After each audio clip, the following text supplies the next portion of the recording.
Bob Graham knew how to rally people to a cause, no matter their political affiliation. Graham died this month, aged 87. The Democrat from South Florida had a profound influence on state politics during his 2 terms as governor and later as US Senator. I'm Matthew Petty, and today on Florida Matters, we're talking about Graham's environmental legacy, including his efforts to protect wild places like the Everglades and other waterways, and wildlife like the manatee. We'll hear about how Graham teamed up with trop rock icon Jimmy Buffett to save the manatee later in the show. But first, as governor, Bob Graham helped usher in the Save Our Rivers program, the Wetlands Protection Act, the Growth Management Act, and the Save Our Everglades program. And he kept advocating for the environment long after leaving office. In 2016, he told Central Florida Public Media the state needed to do a better job of protecting its water. There's only so much of it, and our economy and population is growing so rapidly, it won't be long before we will be in a real period of shortage unless we make better judgments in the future than we made in 2016. To learn more about how Graham built his legacy of environmental stewardship, we spoke with 2 people who worked closely with him while he was governor. Jake Vaughn served as the Secretary of the Department of Environmental Regulation from 1979 to 1981. Victoria Chinkle was Vaughn's deputy and took over the department when Vaughn became Secretary of Transportation.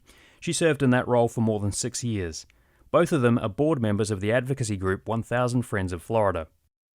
Jake, Vicky, thank you so much for joining me. Here we are. Yeah, it's my pleasure, I think. Well, first of all, I want to ask, how did you each first meet or learn about Bob Graham, and why did you decide to work for him? Jake? Well, the first time I met Governor Graham, I had been invited to the governor's mansion, which was the first time I'd ever been there, and that was somewhere in the early part of 1979. And when I got there, I learned that I was there for an interview with the governor, and he had an office down in the bottom of the mansion where he had, I think there were 5 people there, and it turns out that it was an interview. He was interviewing a number of people. I think there were maybe 5 that he was considering for the position of Secretary of the Department of Environmental Regulation. Mm-hmm. And quite frankly, to this day, I don't know how I got on the list, because I think most people filled out an application. But as I say, one day I got a phone call and said to come to Tallahassee, and first question I asked was, can someone give me the directions to the mansion, because I've never been there before. Mm-hmm. Vicky, what about you? Well, we were at the same interview, but for different reasons, I think. The previous Secretary of the Department, Jane Landers, had asked Bob Graham if he would consider me, as I'd been Jay Landers' number 2 at the agency for quite a number of years, so I'd been assistant secretary. And yes, I hadn't been in the mansion either. Needless to say, Jake won, but I still came in second, so I had the opportunity to serve with Jake's administration, as well as my own later on. Mm-hmm. And the one thing the governor made clear, I think there were 5 people there. I remember Mary Cumpy from Sarasota was one. Jim Schimberg from Tampa was another one. And there was another gentleman that I knew of from down in the DeSoto County area, as I recall, but I can't remember his name. But the governor made it clear that at the end of the day, there was only one vote that counted, and that was his. Mm-hmm. He was going to listen to what the others had to say, but at the end of the day, the decision was his. So, Jake, what were the biggest environmental challenges facing Florida then, and what were Graham's environmental priorities when he appointed you? There were several things that the governor wanted to do that I remember very clearly, and probably I think the largest one was he wanted to try to build a better relationship with the 5 water management districts that existed. The governor, wanted to see a very good relationship established between the districts and the department. And I know Vicki and I both struggled with it, because the truth of the matter was that the districts had more money than the department. And the fact is that the governor appointed the governing boards of these water management districts, and most of the people in the water management district were really, really good people, smart people, and people who had relationships with the governor. And I would say that they had a better relationship probably than I did or Vicky did, because the governor had known these people much longer.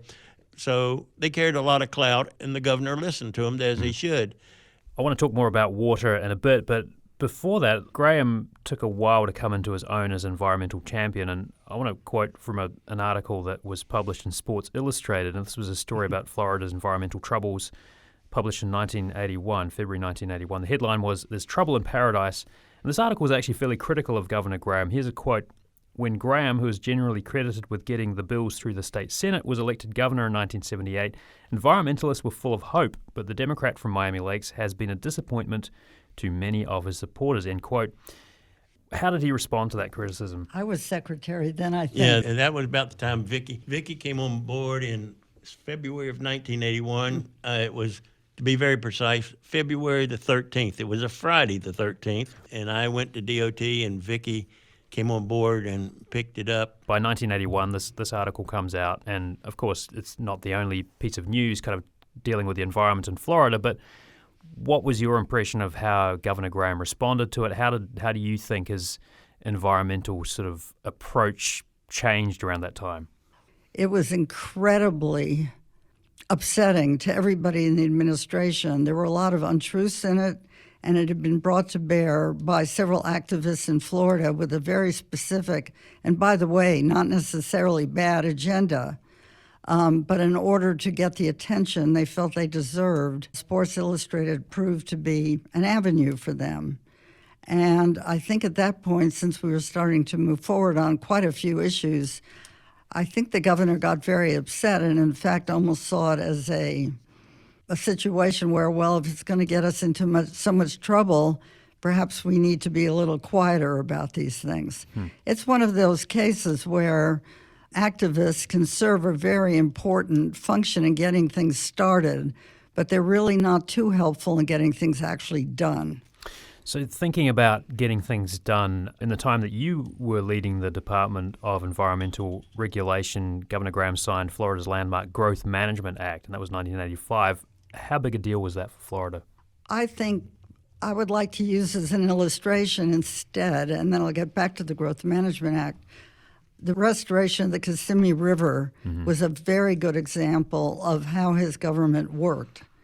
Some of the activists involved in the Sports Illustrated story were, in fact, people who recognized that the flood control project of the 130 miles of destroyed Kissimmee River was a total environmental disaster. In fact, everything the Corps of Engineers did in Florida up until about 1980 were total environmental disasters.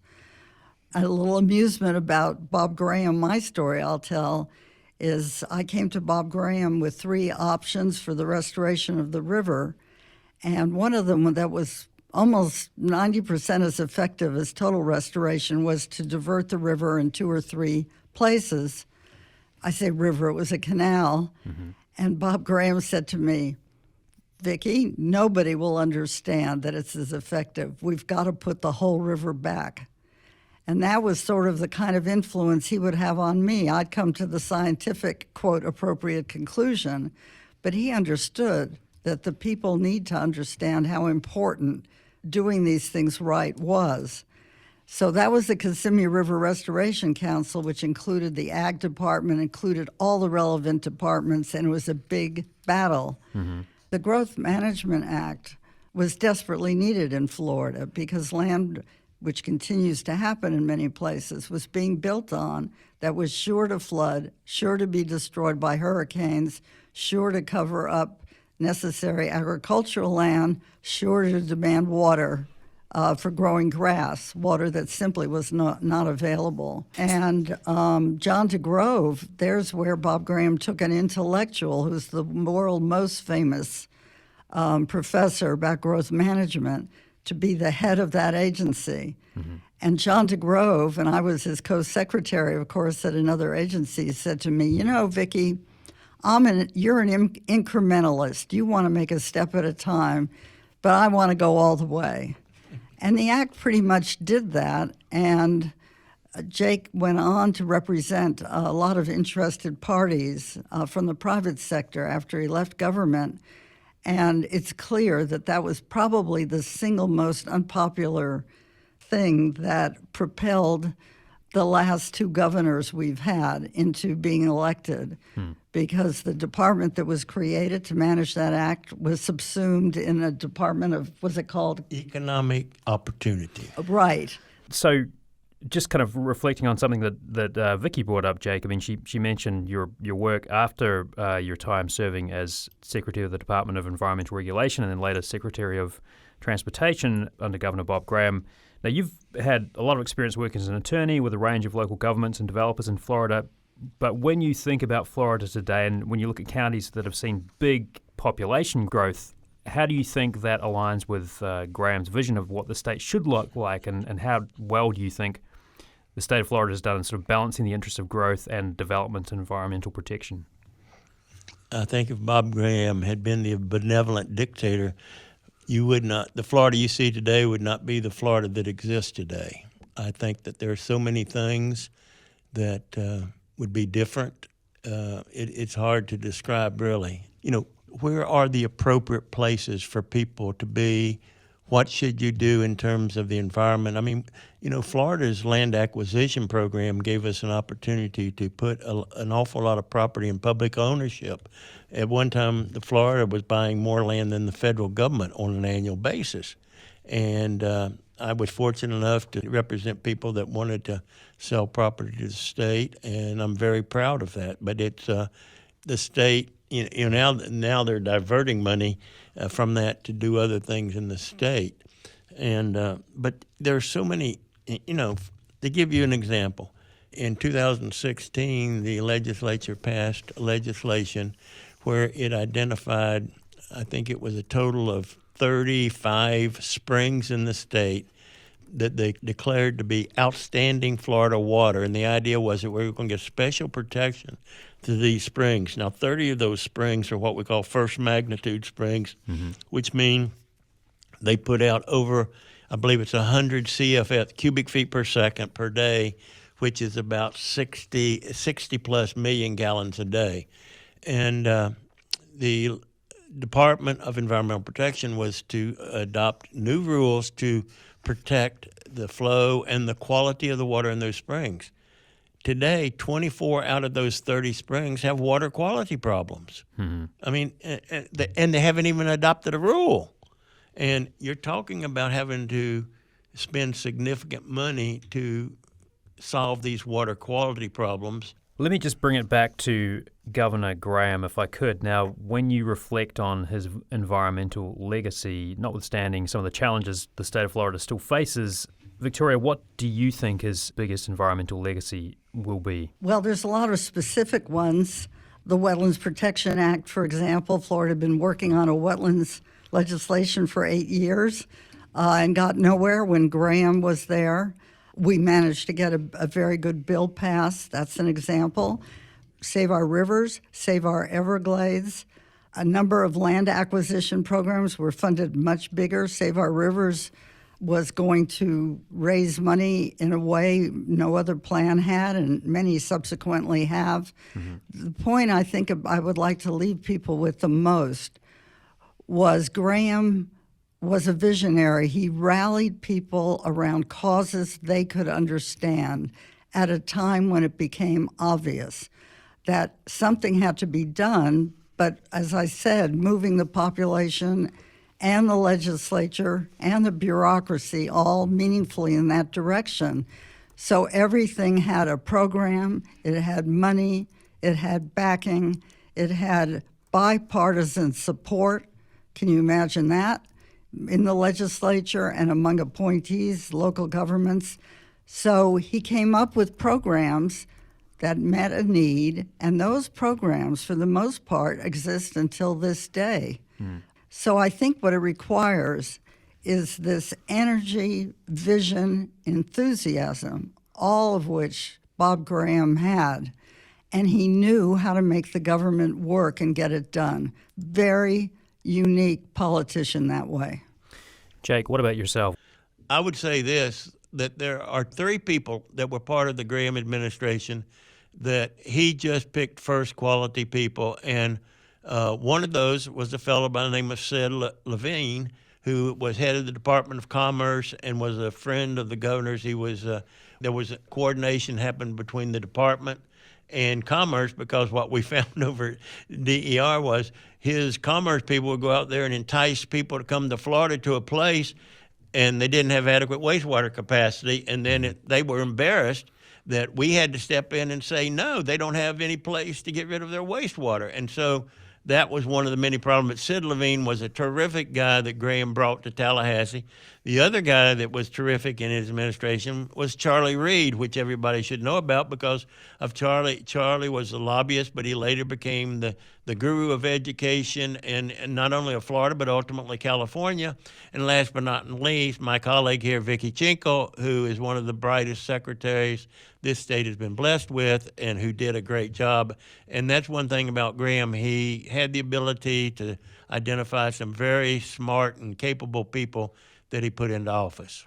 And I think I may have mentioned this to you earlier. I think one distinction between Vicki and I was that when Graham was elected, he ran against Jack Eckert, and I voted for Jack Eckert. And I didn't even vote for Bob Graham, and here he appoints me, and I have just an absolute wonderful relationship with him. And, you know, he kind of has set for me what I think a governor ought to be, those qualities and his position on many issues. I mean, we were in total agreement, and we were able to, I'm very proud of what I was able to accomplish with his support during the 3 years I was in government.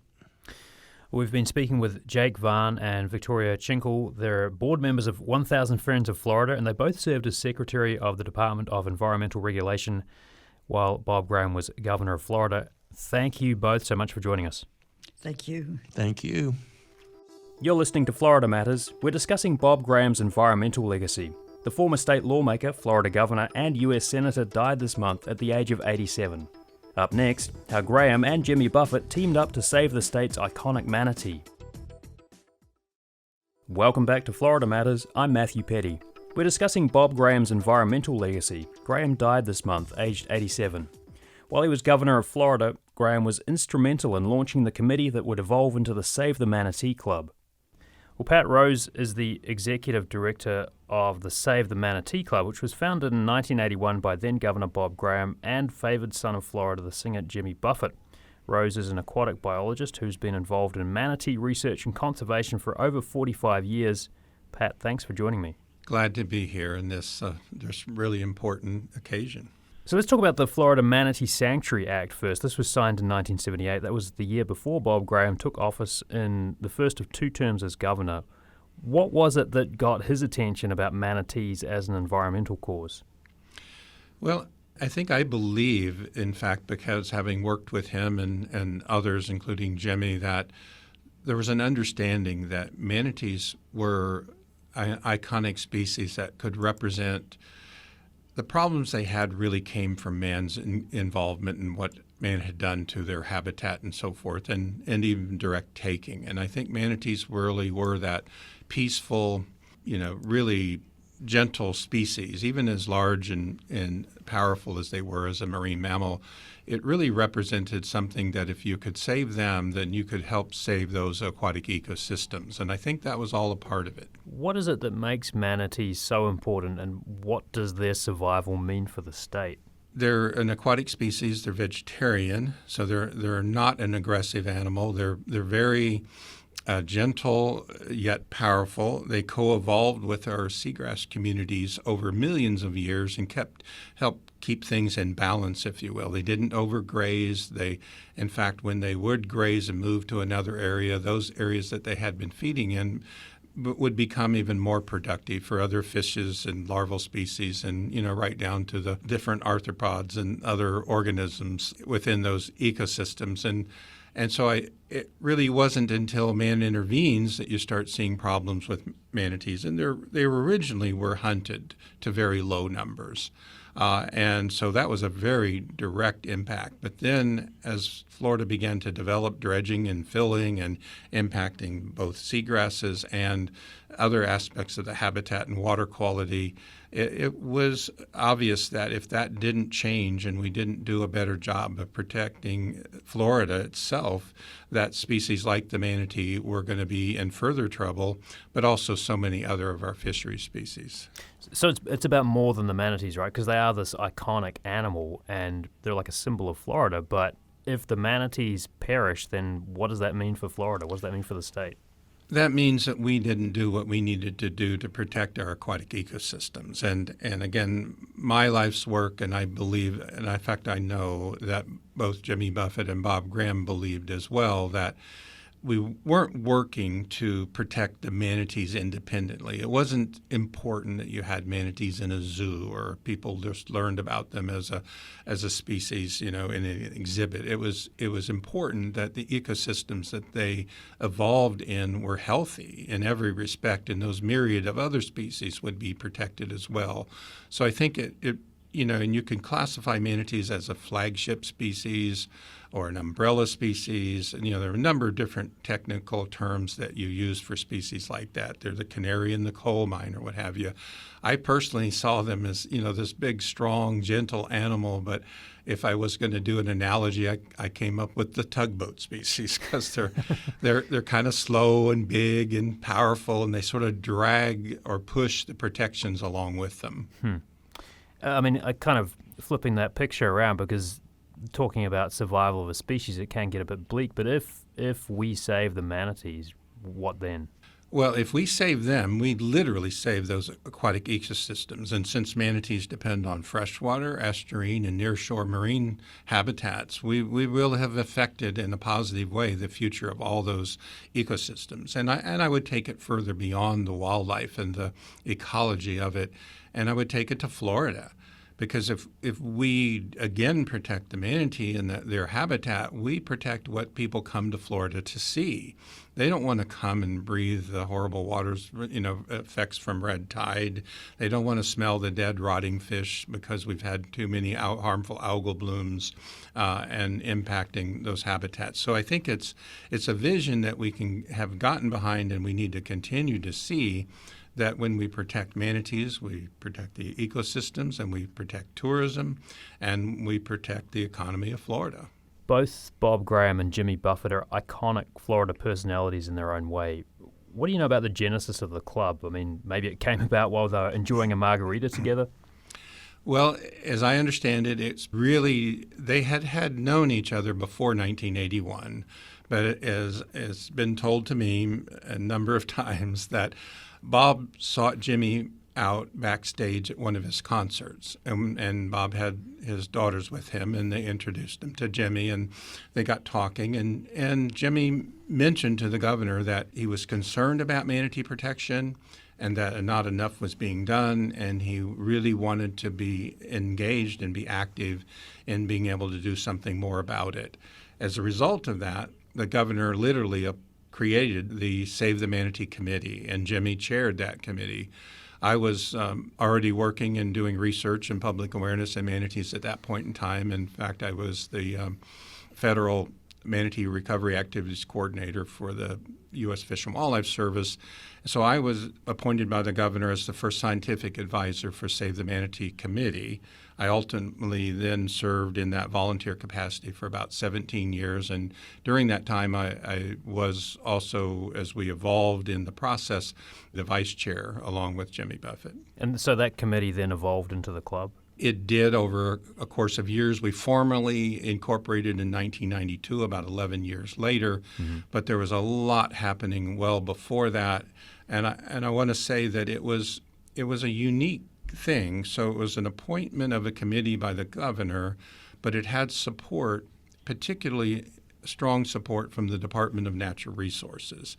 That, again, credits back to Bob. And Jimmy made it so clear as well, along with the support from the governor, that they wanted to see it grow and be sustainable as ultimately and achieve its mission in a way that could really impact all of Florida and those aquatic ecosystems, even beyond just people better understanding what the plight of the manatee was. Do you think the Manatee Club and the cause of saving manatees would have gotten the attention that it has over the years without the involvement of Jimmy and Bob? It absolutely would not have. I think that we would have had efforts and continued efforts of awareness and so forth, but the unique coupling and coming together and the priorities being given with both the celebrity capacity that Jimmy had together with the profound understanding that Bob Graham had of how you put the right people together and you help set an agenda and a vision, and then what can come from that. So I don't know what it would have been. There were other people that I worked with in association with my professional life, representatives from the Marine Mammal Commission, for example, others within other federal agencies, and it all took all of those together working to do what was needed to be done. But I believe the catalyst that came from this unique group of people coming together with a very clear vision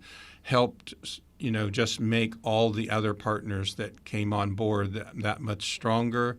I was able to work closely with the development of the different manatee recovery teams, as manatees being an endangered species under the Endangered Species Act, closely with the Marine Mammal Commission under the Marine Mammal Protection Act, and again, as was mentioned earlier, the passage of the Manatee Sanctuary Act in 1978 all came together, and again, in a way to both protect manatees and their habitat, but for this larger purpose. Mm-hmm.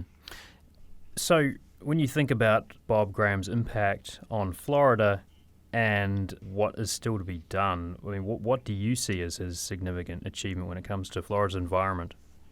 Well, I don't think there's anything in Florida that isn't better off today because Bob Graham was both our governor for 2 terms as well as our United States senator. And I just now recalling as I'm sitting here a number of times working with him and his staff on important funding for example, the U.S. Fish and Wildlife Service. A lot of the recovery that manatees experienced came because there was the staffing and effort put into it in a timely way.